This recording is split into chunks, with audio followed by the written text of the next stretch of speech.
Page 7 continued. General questions and answers. Question 1. Assess Marlowe's contribution to English tragedy and history plays. Answer. Marlowe, 1564 to 1593, wrote in a few brief years Tamburlaine, in 10 acts, Dr. Faustus, The Jew of Malta, Edward II, Dido, Queen of Carthage, and The Massacre of Paris. Marlowe brought a great revolution in the outlook of the stage and the public by his production on the stage, the first part of Tamburlaine, by 1587. He announced his mission, open quotes, from jigging veins of rhyming mother, wits, and such conceits as clownage keeps in pay, close quotes. With the jigging veins of with the, open quotes, jigging, Jigging, jigging veins, close quotes, of rhymesters are contrasted the Scythian, Scythian, Scythian, open quotes, high-sounding term, close quotes, while his heroic exploits are set off against the mere conceits of, close open quotes, clownage, close quotes. His first important reform is the improvement of the blank verse, the accredited meter of the classical school for the purpose of the popular drama. Marlowe, in bringing blank verse to use, saved it from the mechanical monotony of the blank verse of Gorbuduc, Gorbuduc,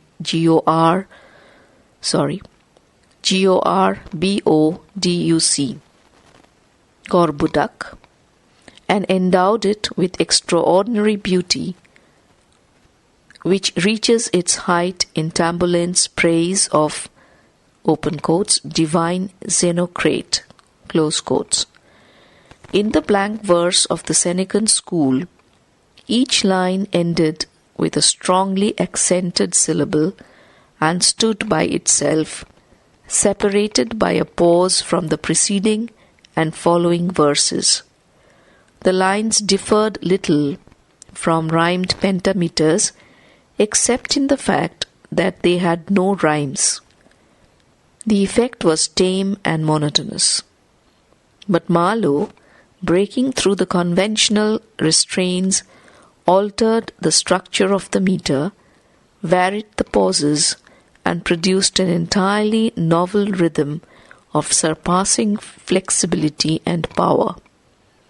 He broke the monotony by frequently shifting the accents and made blank verse pulsate with life and vigor as an appropriate vehicle to convey passion and emotion. Large admixture of trochees, dactyls, and anapaests, skillful shifting of pauses, most of all, the use of half-lines to interlink dialogues made his blank verse a suitable medium of dramatic expression.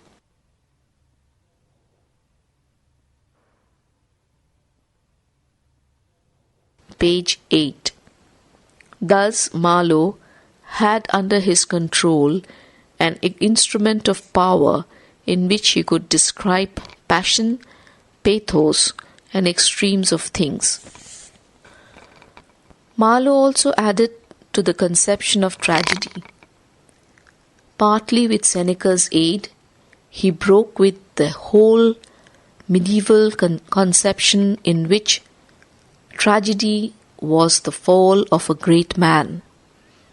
With him, as later with Shakespeare, tragedy is distress resulting from some overweening feature of weakness or strength in the character himself. In Tamburlaine, it is lust for power. In The Jew of Malta, it is avarice. In Dr. Faustus, It is lust for sovereign knowledge. For the Middle Ages, tragedy was a thing of princes. For Marlowe, it was a thing of individual heroes. The Jew is a moneylender, Faustus, an ordinary German doctor, and Tamburlaine, though a king, is born a peasant. Thus, the medieval conception of the royalty of tragedy is being supplanted by the Renaissance ideal of individual worth. It is the union of the two which gives us the majesty of Macbeth and Lear. Marlowe's heroes are guided by virtue, virtu, which drives a man to find free and full expressions of his thoughts and emotions. Tamburlaine, Faustus, the Jew, and Mortimer are all governed by this virtue, which leads them to their ultimate tragedy. Thus his heroes are informed with an individual will, which is at the root of their tragedy. Marlowe also imparted to the crude tragedy of medieval times a depth and inwardness. INWARDNESS, inwardness. All previous dramas, including Tamburlaine, had dealt with single-minded individuals. In Dr. Faustus, Marlowe attempted something new, the delineation of a struggle within the mind of the chief figure. This element of internal conflict is a foretaste of those inward characteristics to which drama in its development inevitably tends. The play before Marlowe bore the imprint of traditional morality. They denounced crime, their mothers cried out for vengeance. But Marlowe dared to claim admiration for the most bloodthirsty of men, to make of him a sort of demigod. It is a clear anticipation of Shakespeare's treatment of Richard and Macbeth. Marlowe's contribution to the development of chronicle plays is equally remarkable. His Edward II is a distinct improvement upon the earliest historical play like King Johann, K-Y-N-G, King Johann, Johan. In Edward II, Marlowe attempted a dramatization of history by compression and telescoping. Instead of being a loose, unrelated series of scenes, Edward II is a successful attempt at poetic tragedy revolving round the character of Edward. The play marks a definite improvement in the dramatic art of Marlowe.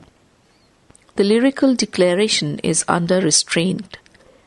The tirades are shorter, and the dialogue is better distributed in speeches. The blank verse is less strained and pliable. Progress in character study is evinced over a numerous and diversified cast. Marlowe is, however, more remembered as a poet of passion and pathos. The union of poetry and drama, which is one of the glories of Shakespeare, is also Marlowe's achievement and is responsible for raising crude medieval drama to the realm of high tragedy. The poignantly pathetic death scene of Faustus, the scene of King Edward in Kenilworth Castle, and the rapturous cry over the dying Zenocrate are gems of English poetry. Marlowe's defects and drawbacks. Marlowe, however, failed to reach the loftiest summits of tragic art. His plays lack unity and coherence.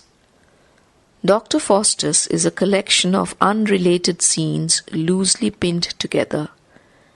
Tamburlaine has no unity except such as lies in the presence of the hero.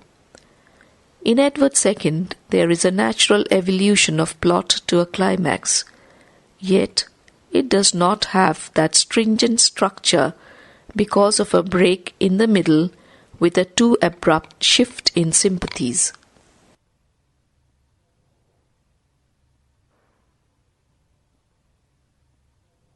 Page 9. Marlowe's tragedies center round the delineation of the tremendous emotions of his superhuman heroes. He disregards the minor characters. The central character of the hero dominates the play. In the words of A. Nicole, open quotes, all his heroes, by their very greatness, stand alone. We have the feeling that they have no moral force to fight against. They are lonely figures in a world of Lilliputians. This may be, to a certain extent, a characteristic likewise of the Shakespearean tragedy, but always Shakespeare has given more of individuality to his lesser figures than Marlowe. Horatio, Cassio, Banquo, and Kent have independent existence such as Meander and Wagner never could have. Close quotes. Marlowe's tragedies do not have that breadth and depth which characterize Shakespeare's plays. They lack variety and progression. He can draw only one character and lacks the power of weaving a dramatic plot by the distribution of sympathies. He is less able to depict the multitudinous feelings that glow in human heart. Marlowe does not understand women. Xenocrate, Zenocrate, Xenocrate, in Tamburlaine, plays a shadowy part. Abigail, Abigail, Abigail, in The Jew of Malta, remains in the background.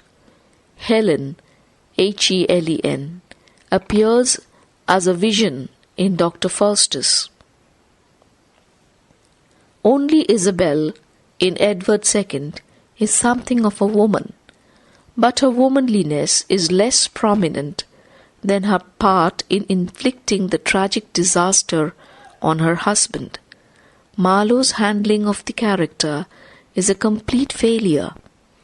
Her abrupt change from a devoted wife to Mortimer's paramour shows Marlowe's lack of insight into the psychological essentials of a character.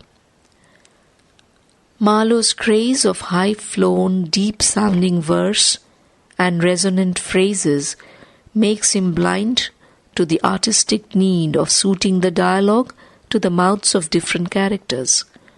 All his characters speak the same language. The result is a loss in dramatic vividness and variety. He also cannot construct the nimble, pliable dialogue spiced with humor and interspersed with comic relief. Thus, Marlowe's plays, in spite of poetry, pathos, and possibilities, lack that depth and subtlety, that diversity and comprehensiveness, that simplicity and complexity, in short, those hidden depths which move the audience to pity and terror and calm passions on seeing the plays of Shakespeare. Yet, his position as a pioneer and forerunner of Shakespeare is permanently established. Question 2. In what respects, if any, is Edward II a typical product of Marlowe's genius? Answer. Marlowe's genius is the finest expression of the Renaissance spirit. Marlowe imbibed in him all the aspirations and ardors which the spirit of freedom brought about by the Renaissance gave to him. He charged all his characters, Tamburlaine, Faustus, Mortimer, with individual wills. His heroes are guided by virtue, which drives them to find free and full expressions of their thoughts and emotions. They all represent the very spirit of Renaissance and are drunk literally with the spirit of freedom. Edward II is the typical product of Marlowe's genius for more than one reason. A critic has aptly described the genius of Marlowe, open quotes, "The author of Tamburlaine is a new kind of English poet, a man striving after power, wealth, and beauty, exulting in material splendor, full of rapture at the glories of the world, contemptuous of traditional religion, yet aspiring to an ideal existence beyond the fleeting glories of our blood and state." Close quotes. These qualities of Marlowe's genius are the inevitable results of the Renaissance spirit. They find adequate expression in his Edward II. Edward II and his favourite represent the love of sensuous pleasure and careless life of free indulgence which Marlowe himself imbibed under the influence of the Renaissance.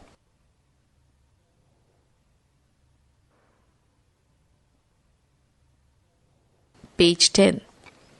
Gaveston says, open quotes, "I must have wanton poets, pleasant wits, musicians that with touching of a string may draw the pliant king which way I please."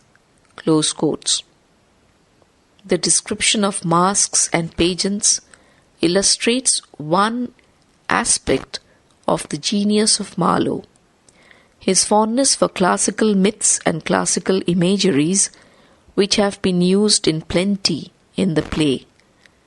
The frivolous gaiety in which Gaveston indulges, and to which Gaveston persuades the king, typifies one aspect of the genius of Marlowe, and at the same time of the Renaissance. The character of Mortimer Jr. is informed with that virtue which is a typical quality of Marlowe's genius and of the Renaissance. Mortimer has been represented as bold and chivalrous.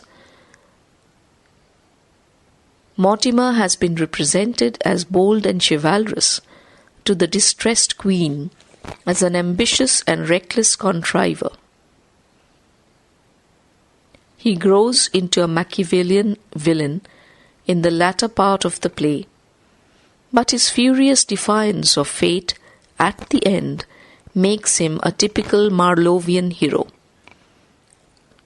Quoting from the play, "Farewell, fair queen, weep not for Mortimer, that scorns the world, and as a traveller goes to discover countries yet unknown."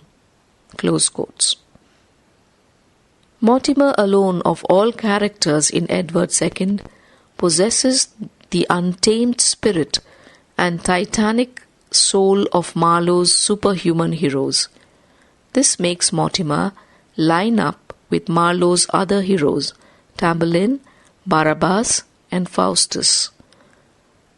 The glorious and magniloquent poetry that Edward speaks throughout the play is characteristic of Marlowe's genius. All the heroes of Marlowe are poets. They delight in the luxury of highly poetical utterances. They are gifted with poetic imagination. Edward's moving speeches in the Berkeley Castle and Kenilworth Castle testify to his intense poetic fervor, which is an inseparable quality of Marlowe's genius. In respect of style and characterization, Edward II is typical of Marlowe's genius. Here also, the verse is mighty, the phrases are vigorous, and the epithets are resounding. Here, the ranting blank verse has been, to a considerable extent, softened to suit the dramatic character. Yet, there are passages of high-pitched poetry which are put in more for elocution than for any dramatic purpose. Some typical examples may be cited here. Quoting from the play, "Like frantic Juno will I fill the earth with ghastly murmur of my sighs and cries, nor never doted Jove on Ganymede so much as he on cursed Gaveston." Close quotes. Act 1, Scene 4, lines 178 to 81. Another quote from Act 1, Scene 4, lines 96 to 103. "Why should a king be subject to a priest? Proud Rome, that hatchest such imperial grooms, with slaughtered priests may Tiber's channel swell, and banks raised higher with their sepulchres." Lastly, although in the play Marlowe attempts a distribution of interest over a variety of characters, yet Edward, by his rant and bombast in the earlier scenes, and by his misery and pathos in the latter part, dominates the play.